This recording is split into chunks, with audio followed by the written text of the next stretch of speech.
AI is going to nuke the music industry, or at least that's what everybody in my feed is saying. So what is going on? Over the summer of 2025, this band called the Velvet Sundown popped onto Spotify and generated 1 million monthly streams upon the first month that they published music. The kicker is that this band was entirely AI generated. So this freaks people out. It freaked me out because I'm a human and it takes me forever to make a song. And now these AI machines can just make songs like that. They're just going to be able to make as much music as they want to. So, do I think this is the end of art? I don't think so. I think we're in this weird sort of inflection moment. I think we compete with AI music through our own experience, our own emotional input into the music that we create. I took some lyrics that I wrote like 11 years ago, threw them into Sunno, and then prompted this song. The song that came out at me was amazing, and I thought, what if I took that as a producer or another perspective and let that teach me how to play in that style, a style that I don't normally play. It became this sort of like journey of like trying different instrumentation, singing in different ways, and it was a very cool experience. As a result of that experience, I have a new outlook on this whole AI situation. And that's what this channel is about. Welcome to Dunger Zone. My name is David Unger. I'm an artist, a marketing professional, and a creative. And this channel is about looking at these AI tools in an optimistic perspective. We're all coming into this from a generation without AI, and now everything has an AI tool. And so what do? How do we put ourselves in a position where these things amplify our creative energy and not replace us? So let's get into it. I want to share with you how I made this song. So here's the first article I saw on The Guardian. An AI-generated band got 1 million plays on Spotify. Now music insiders say listeners should be warned. A lot of fear-mongering. People were afraid. It's a scary thing because humans are competing for human attention. And if a robot is taking the attention away from the humans, well, now we're in maybe a scary situation. The humans are dead. Back in June or July of this year, everybody was talking about it. It was in the news, it was all over my feed, and then I saw this video by Biato. He's a fellow YouTuber. I'll put his channel in the description below. You should check out his channel, especially if you're a musician. He's great. And he had this experiment where he took some lyrics that he generated in Claude, another large language model, and then he took those lyrics, put them in Sunno, and then in a matter of minutes created a song. This experiment led him to an opinion that I kind of didn't agree with, and I took a different approach. And so let's watch this clip, and then I'll tell you about how I spun off into a different direction. He put out this video, and let's watch a second of this video where you can see his perspective. To catch you up in the video, what he's just done is he's made some lyrics in Claude, which is an LLM, and he's thrown those lyrics into Sunno and just generated a song. So here's what he did. Let's go ahead and watch this. Okay, so Sunno created 2 different songs, full-length songs, with the same singer and the same lyrics that I created in Claude. I did nothing other than type in a title and Claude created the lyrics. Okay, the first song is like the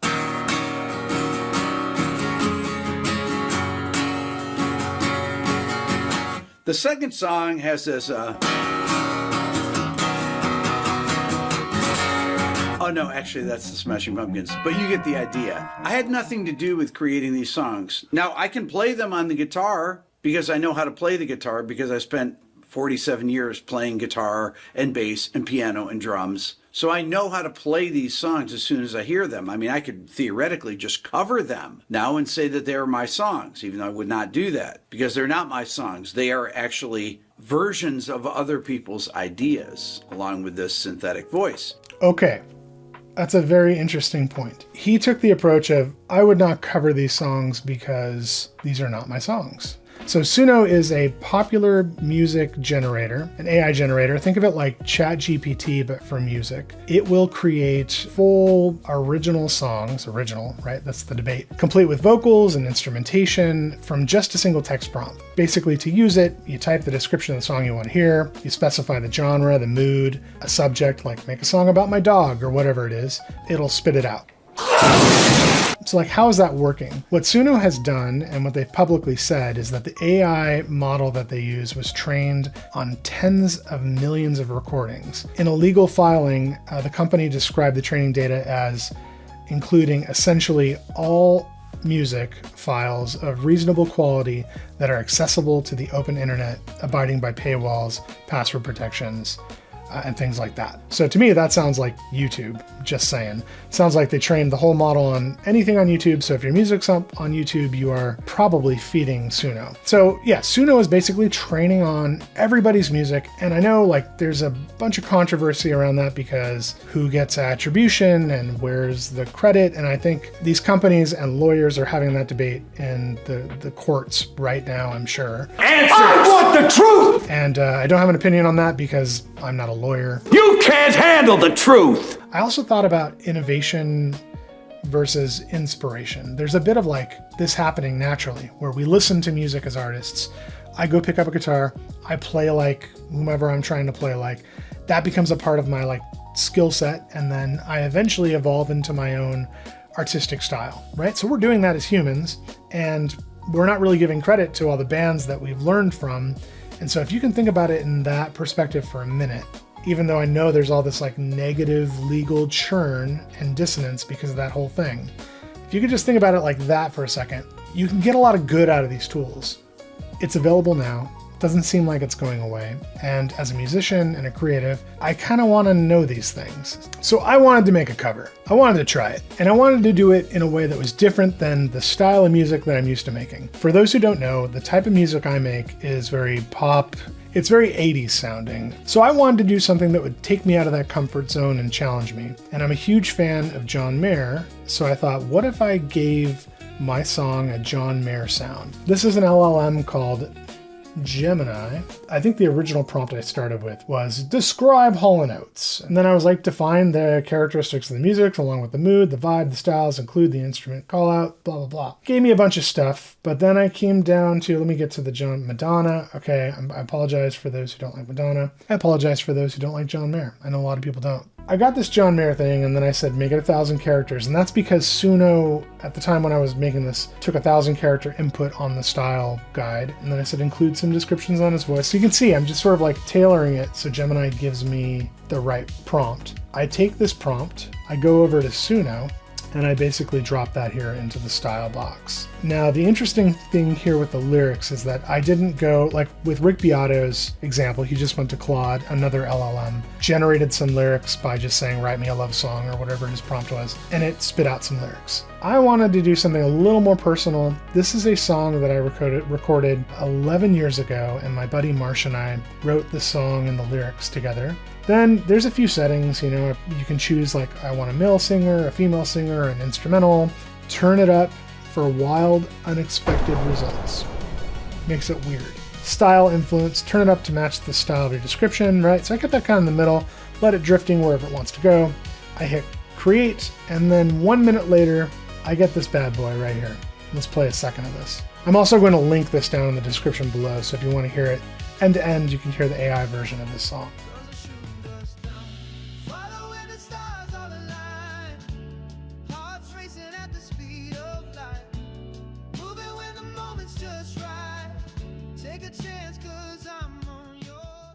I mean, when I heard that, I was taken aback. I was like, what am I doing? Like, what is going on? Now we can just click buttons and get these little gems.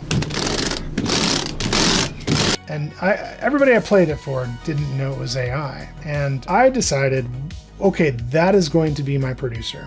Where this is the producer, but I am the instrumentalist and the emoter and the artist trying to convey that sound. So I took it upon myself to try to stretch into this new style, which I'm not really that accustomed to performing in, and I stretched my musical abilities. If an algorithm like this can generate a 1 million stream song in a matter of minutes, what is my value? This is the debate I had. How do you compete for human attention when the machine can generate a 1 million stream song like that? The currency of music is shifting. And if AI can churn out endless noise like this, how can a real artist be heard? This is my question.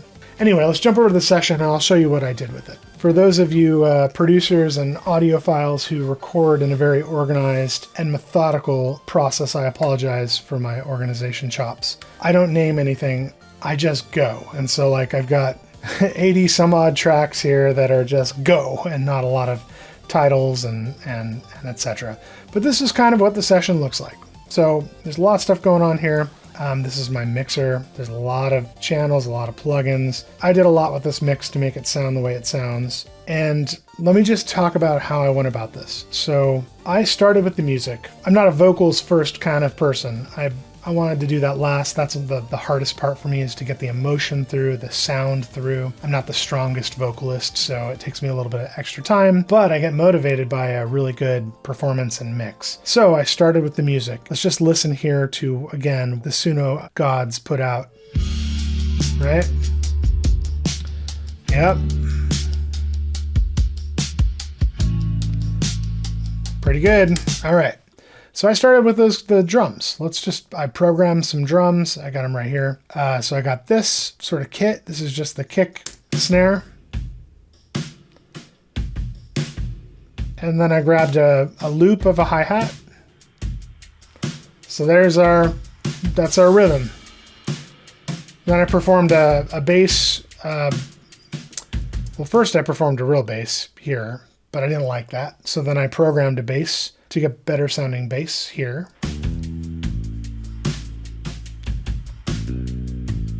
Right.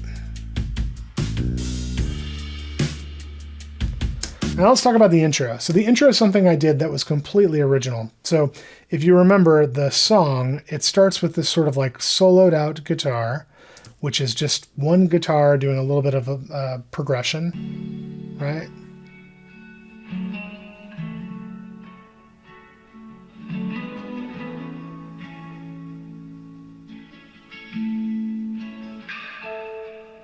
So I thought that was all right, but I thought I could do better. So I kind of started with these little picky guitar things to just try to change it up a little bit.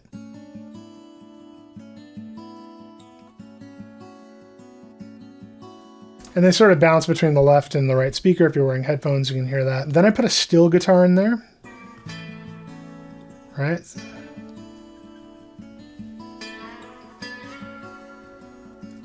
And then, why the heck not, let's add a banjo.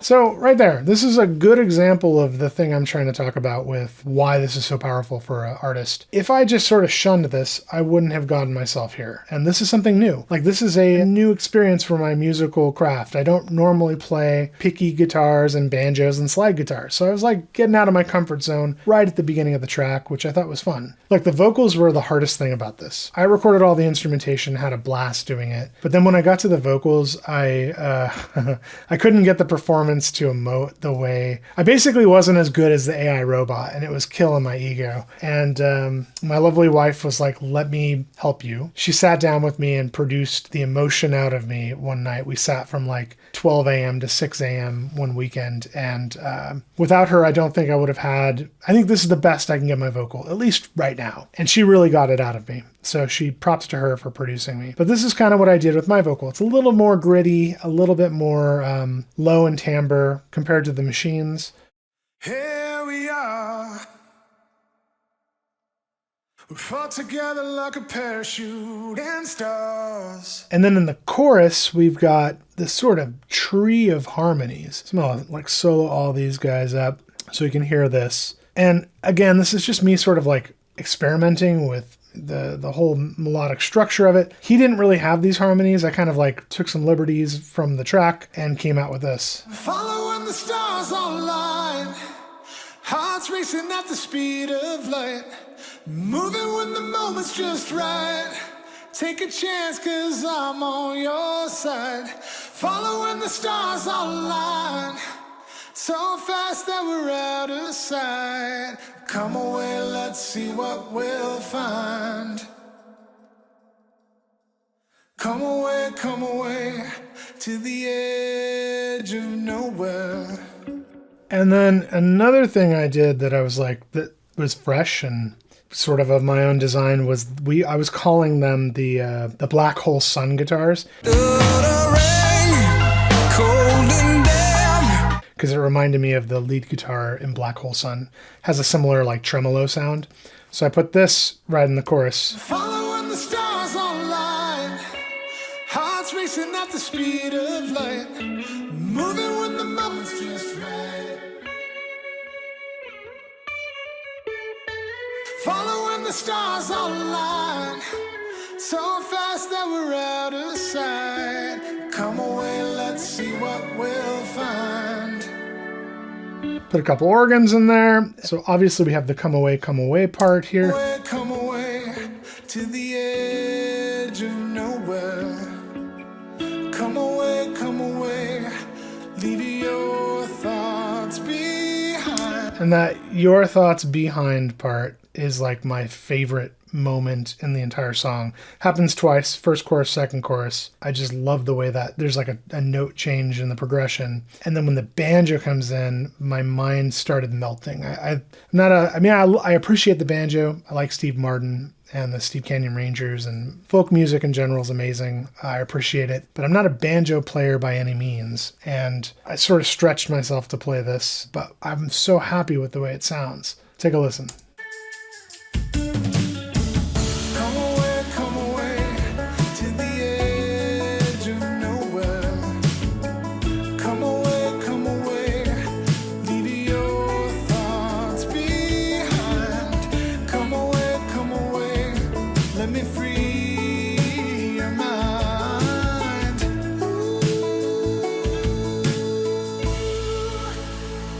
Okay, so there it is. You could see I've been, stretching the sound that came out of Sunno to make it my own. It brought me out of my shell a little bit with the way I perform, and ultimately my technique and style has opened up. This is like I want to make more of these. So in my experience, this was a great experience. The point I'm trying to make is think artists should be open to it. I think they should embrace it, and they should spend a lot of time trying to get it to amplify their own skills and their own craft. Back to this channel. We're going to deep dive into how artists and professionals and many different aspects of AI can be used to maximize creativity and efficiency. That's the point of this channel. This is one example on the music side. I plan to do another video to follow this up with the music video on this. So I'm going to show you how I made the sort of end-to-end video accompaniment of this song using AI. I use AI all the time, as I mentioned earlier. I have so many use cases to share with you. There's so many different things to learn. So if you want to stick around and learn with me and hear all the things I'm experimenting with, please subscribe, leave me a comment. Let me know if there are other things you want to discuss or talk about, and I'll talk to you next time. Thanks for watching.